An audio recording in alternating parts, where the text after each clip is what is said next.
5 फरवरी 2025 आज हम business standard की जितना भी इम्पोर्टेंट आर्टिकल है वो हम डिस्कस करने जा रहे हैं और आपको स्वागत है डेमोक्रेसी विद डोंगावत चैनल में।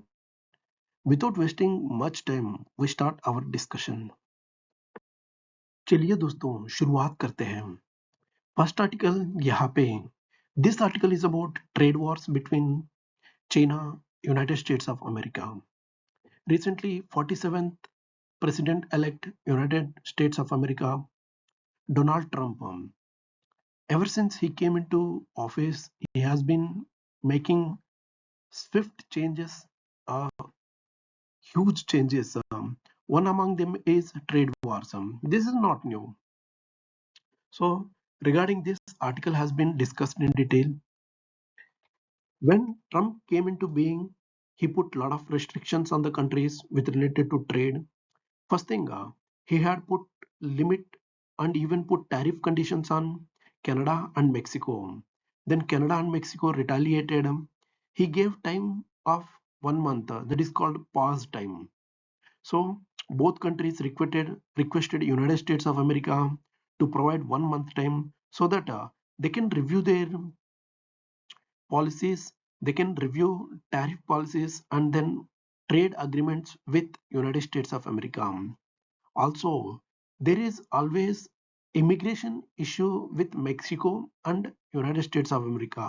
Even persistent drug flow into United States of America from Mexico.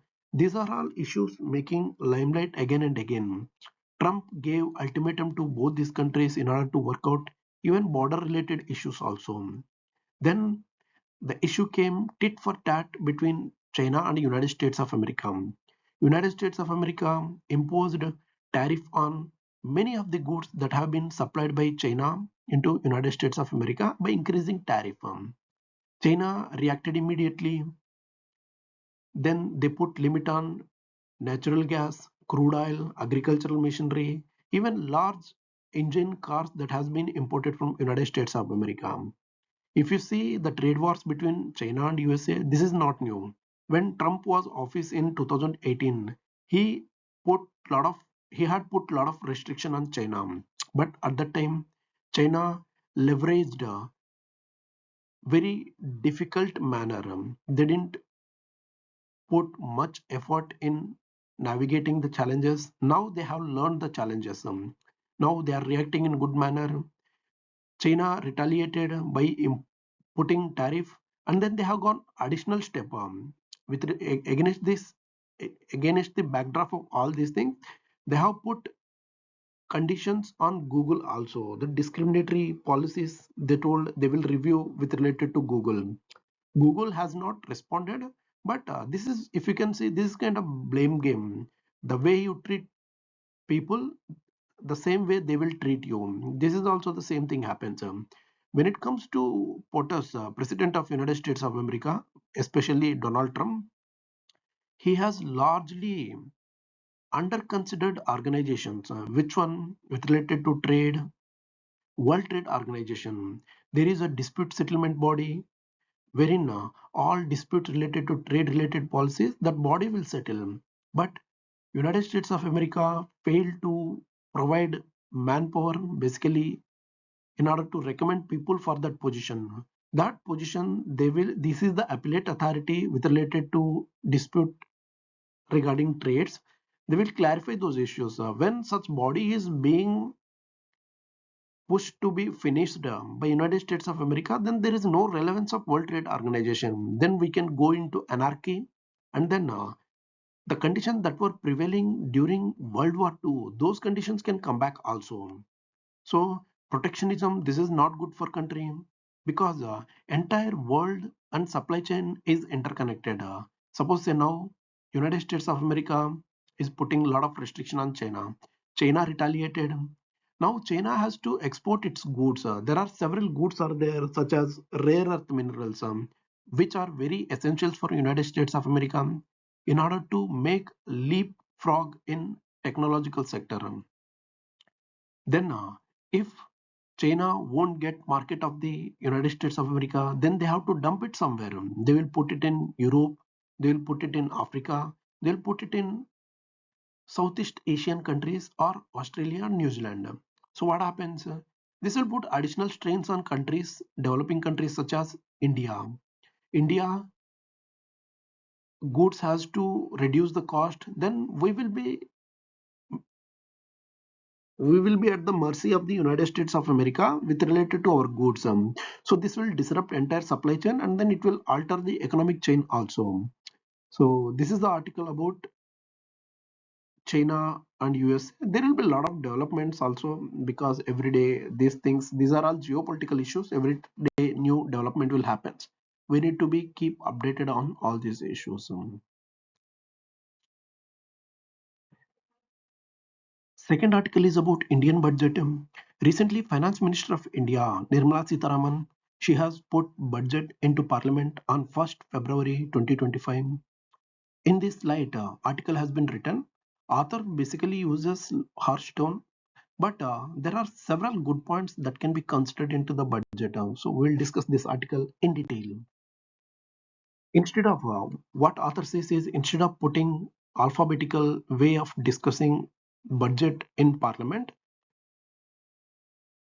finance minister could have used certain initiatives, like kind of policy initiatives that could have helped in describing where India is progressing on each front. To give example, author brings Australian Strategic Policy Institute. They put a report. They track 64 critical technology missions. So in 9 clusters, they range from several areas: artificial intelligence, advanced information and communications, advanced materials and manufacturing, biotechnology, vaccines, defense and space, from robotics and quantum. These are all the topics. So it's a technology breaker that contributes how things are being processed. So all these 64 critical technologies they have been put up. According to one estimate, China is ahead of United States of America in 57 out of 64 technologies. Now recently, yesterday we discussed about article DeepSeek. So majority of the newspapers they started saying it is all of like breakthrough disruptive technology. It is not disruptive technology. China has been working since long. They have been putting a lot of resources into technology, and then result is DeepSeek. You can understand. So they brought artificial intelligence chatbot. They developed a large language model. So wherein you feed the data, text, and then it can generate a lot of data also. Now, what about India? If you see India has strategic autonomy. India, it is not enough to buy or even locally produce advanced weapons. Even because of our foreign policy also, we need to discuss several things that are been lacking in Indian scenario. If you see India is blessed with world largest population. Even one of the main advantages thing is India has a largest youth population. Our schools and colleges, they teach students to memorize stuff. Where you go to, Pratham is a report from government schools, wherein if you ask fourth standard, fifth standard student, they do not know multiplication, division. These are all the basic essential principles. The same schools in India, they have produced some veterans like Abhijit Banerjee, Nobel laureate basically, Venki Ramakrishnans, even Satya Nadella, Sundar Pichai also. The same schools also produce students who doesn't know, these things. Multiplication, division, calculation. So finance minister could have announced a system wherein we can strengthen our educational system, wherein instead of rote learning, instead of rat racing, we put a lot of emphasis on learning with values, learning and innovation that all go together. So these things should have been focused. Now, across the world, there is a huge focus on global capability centers. What do you mean by global capability center? Suppose a company in United States of America, they want to do same operations in India. So they can reflect whatever they are doing there in India through this one center called Global Capability Center. So all the problems that they are facing there, they can bring it here. They can work on virtual mode, and then this will work and create a virtual and real-time model analysis, and then they can do a lot of business. In the similar manner, so finance minister could have announced a Indian capability center wherein we produce all these capability center in order to enhance in various sector, agriculture, manufacturing, service sector also. Instead of giving tax giveaways to people, that tax could have been used to venture funding of the startups. Those startups could have brought a disruptive technology that could have helped humanity, basically Indians. Instead of asking states to put 75% of the urban projects, we could focus more on the urban development, purchasing parity, improving the road infrastructure. All these things could have been discussed in more detailed manner. If you see, by 2040, world will have 50% of the urban population. If it's with China, China is already 64% of population is urban. So you can understand urbanization is happening in huge manner. We are also putting a lot of emphasis on urbanization, smart city, Amrit Yojana. There are several schemes are there, but our population is not coming out of rural to urban area. We need to put a lot of emphasis on here, right? Even zoning, planning, laying out of the infrastructure, all these things, plans, good manner. We need to connect our schools, we need to connect industry, academia, all these things should be brought up and research should happen, and then the development will come automatically. Even the capital that is coming from real estate that could be saved in real estate investment trust, and then those capital could be leveraged effectively in order to enhance India's productive capacity instead of putting a lot of money in stock market, wherein volatility has become, and then the loop of volatility, breaking of stocks, all these things can be avoided by properly calibrating. Kalidasa once told, like in his poetic way, one of the dwarf, he started reaching a great fruit by on the elevated branches. He cannot rise to that position, but he will put a lot of the ambitious target. In order to achieve them, we need to stand tall, and we need to react in good manner. So this is the article about budget and what are all the variations that would have been shaped in the budget. Third article we discussed about India's real challenges. This is also article that has been discussed with the budget. So we'll discuss and analyze this article. Government of India has been putting a lot of emphasis in medium term. It has even set a target to become developed nations in the long run. That is Viksit Bharat by 2047. But there are several constraints that we need to achieve before. Some of the good things are we are in the target of 4.4% of the fiscal deficit. Even our debt to GDP ratio is around 83%. That means in order to produce 1 trillion GDP, 83% of that money is coming through debt. That means a lot of money is going through interest. What happens when a lot of money comes through debt? You need to pay a lot of interest. Then you don't have money to invest somewhere. If you don't have money to invest somewhere, development won't happen.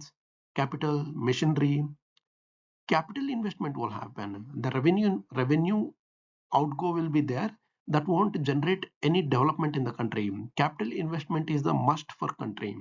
When capital investment comes, employment will be generated, skill development happens, community grows, and then all good benefits will come.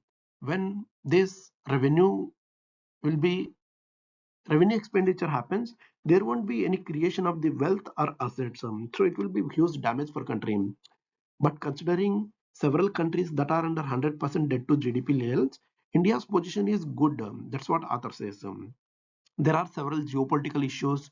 Every day, geopolitical issues are changing. Now, recently we discussed one article about first article about China and United States of America and how trade wars between them disrupted supply chains and it could impact India also. Though India's relations with several countries are good and Indian foreign policy is at its peak, we need to be very careful and we need to vary of vagaries that are happening across the world. Even there is a huge thing on India. India has put a lot of emphasis on capital investment. There is almost 7% increment in spending towards current year. This shows government commitment in order to create consumption, in order to increase real-time wages and disposable income. When disposable income happens, development happens, and then urban street vendors, fishermen, women entrepreneurs all will thrive in this area. Even Government of India, they allocated 81,000 crore for energy sector. 30% is coming from estimated expenditure. Significant of this fund will be invested in Pradhan Mantri Surya Ghar Yojana. This is basically solar scheme. Even budget maintained sustained focus on clean energy manufacturing, national manufacturing mission, even adjusting taxes on the batteries, solar modules, wind turbines. Electricity distribution sector also received reformist push from the government in order to increase borrowing limit for the states, enable them to 50-year interest-free loans from Government of India. These are all strategic steps that will put India into cleaner energy sources. Even yesterday we discussed article about small modular reactors. By 2033, we are planning to put at least 5 small modular reactors into operations with allocation of 20,000 crores under research and development. So this is very important for decarbonization, nuclear energy. It will put less emphasis on energy mix, and it will add energy mix as a clean and green. There are several safety standards are being considered. We need to focus more on the global capability center. And second article we discussed about budget, so there also talked about Indian capability center. So all these points have been coming here and again, so we need to discuss all these things in detail, and we need to understand many things. Even Government of India allocated 1.28 lakh crore for education. It almost accounted for 2.5% of the total expenditure. There are several initiatives like all government school, broadband connectivity, collaboration between skill councils, establishment of the Center of Excellence for Skilling. These things will help India to make youthful workforce. The budget focus on boosting agriculture, unleashing this entrepreneurship, manufacturing, increasing exports, undertaking critical reforms. These things will put India in navigating global economic challenges, even also put a path, even way forward for balanced growth. So budget 2025, we can say this is a strong foundation for growth, innovation and resilience. So we discussed 3 articles today. First article is about trade wars between United States of America and China and how it could impact India also. Second article we discussed about budget and how it could have been formulated differently. Third article is also related to budget only, but some new points were there, so we discuss those points in detailed manner. So that's all for today. Thank you very much for discussion.